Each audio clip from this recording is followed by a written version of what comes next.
Hello, Bay Broncos. It is Friday, October 15th, and I'm wearing my new amazing ears. Thank you, Ava. So this week we had a PTA meeting on Wednesday, and I'm so sorry the link in my newsletter was incorrect. They sent a new link out on Tuesday, but my newsletter goes out on Monday, and I didn't realize there was a different link. I will be more mindful next time and make sure that you have the correct link. Also, I got some emails from families about not having a crossing guard, and I know, unfortunately, our crossing guard is ill, and the district contracts with a company, and they're unable to find substitute.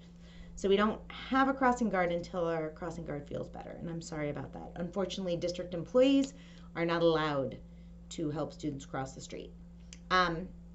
Next week, on Thursday, we have the Great American Shakeout, so all over the country and all over California, they'll be doing earthquake drills. So we'll be doing an earthquake drill at 10:21 in the morning on October 21st, along with everyone else. So that'll be excited. I also wanted to let you know that the week of October 25th, we're going to have a spirit week, and the 4th and 5th grade classes have designed our spirit days. And so I will send that information out in the newsletter. Be sure to check it. It's going to be very fun. Hopefully I'll get to wear these ears at some point. So today I have a wonderful book to read called Carmela Full of Wishes, and it's by Matt de la Peña. He's written a lot of other books that I really enjoy, and so I hope that you like this one, Carmela Full of Wishes. Carmela Full of Wishes. Carmela scootered along the uneven dirt path, watching men stoop to work with their hands, her birthday bracelets jingling and jangling. The thick greenhouse air smelled of marigolds and overturned earth and fresh manure. Carmela knew exactly what the manure was, but she didn't want to think about that. Not today. Yeah, I don't like to think about that either.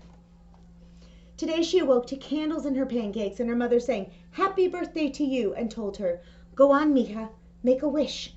But Carmela's wish had already come true. She was finally old enough to go with her big brother. Carmela followed as he cut back onto the street at Freedom Boulevard, past the crowded bus stop and fenced-off repair shop, past the old folks' home where two hunched old women waved smiles, past the huge home improvement store where her dad used to stand around weekend mornings waiting for work. Carmela tried to make small talk with her brother as their metal cart rattled, but her brother didn't make small talk back. He didn't want her tagging along. "Too bad," she told him with her glare. Do you ever say things to people with your eyes? I do. I do this a lot. That's when I'm confused. Just outside the laundromat, she picked a lone dandelion growing among the concrete weeds. She pulled a breath and leaned toward the fuzzy white bulb, but just before she could blow, her brother butted in. "Did you even make a wish? You're supposed to make a wish. Everyone knows that." "Of course I made a wish," she told him, but it was a lie. Carmela didn't know. Carmela helped her brother sort colors one-handed, helped him load the washers one item at a time. While their clothes spun, her imagination turned. Each new thought ushered in by a jingle of bracelets.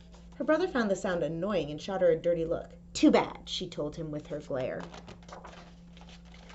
She jingled her bracelets as she rode up to Ms. Maria's vegetable stand, imagining a machine built into her bedroom wall, one that would spit out anything she could think of, but mostly candies.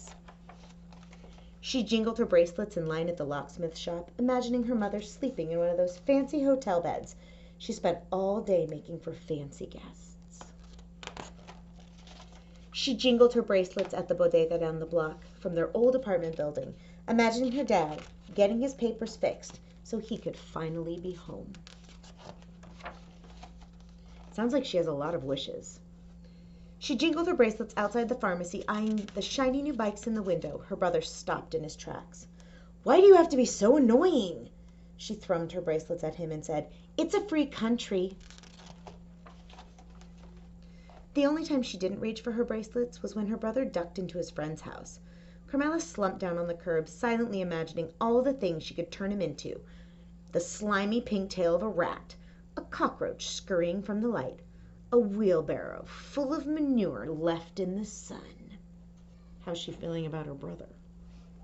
She stared down at the dandelion in her hand. It seemed so much more important now that she knew it was a place to put her wishes. What if she made the wrong choice?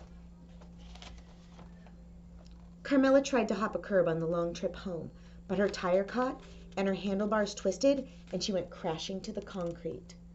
Don't cry, don't cry, don't cry. But then she saw her dandelion crushed beneath the drain. She looked up at her big brother, warm tears rolling down her cheeks. He lifted up her scooter. You okay? She shook her head and pointed. My wish.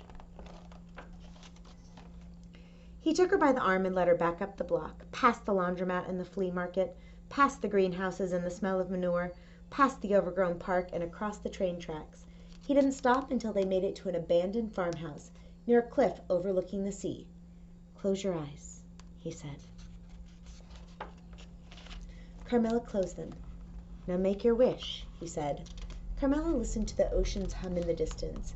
She listened to the squawking birds. She listened to the wind whistling past her ears. Then she opened her eyes. She saw hundreds of tiny white spores lifting into the air, floating off toward the far-off surf. The sky was full of wishes. Let's go, her brother said. Don't you want to know my wish? She asked. He shook his head. If you tell, it won't come true. She looked back one last time, then took off her bracelets and followed her brother home. I wonder what Carmela's wish was. She had so many good ones she could make.